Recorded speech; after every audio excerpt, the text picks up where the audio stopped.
অলপতে Indian coast গাৰ্ডৰ এখন advance light helicopter নিউজত আছে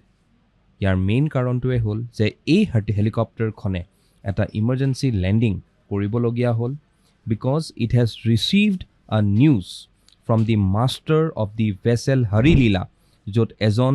ক্ৰিউ মেম্বাৰ বহুত ছিৰিয়াছলি ইনজিয়ৰ্ড আছিলে তো এই হেলিকপ্টাৰখনে ইভাকুৱেট কৰিব যাওঁতে এই দুৰ্ঘটনাটো হ'ল আৰু ইয়াৰ লগত 3জন ক্ৰিউ মেম্বাৰ মিছিং হৈ আছে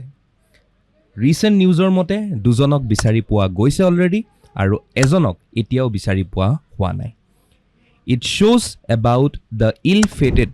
vehicles as well as aircrafts যিবোৰ আমাৰ ডিফেন্স সেক্টৰত এতিয়াও ইউজ হৈ গৈ আছে আৰু তাৰ ৰিপ্লেচমেণ্ট বা তাৰ যিখিনি আপগ্ৰেডেশ্যন অতি সোনকালে লগা হৈছে Do not forget to like, share, and subscribe to CSAP IAS Academy.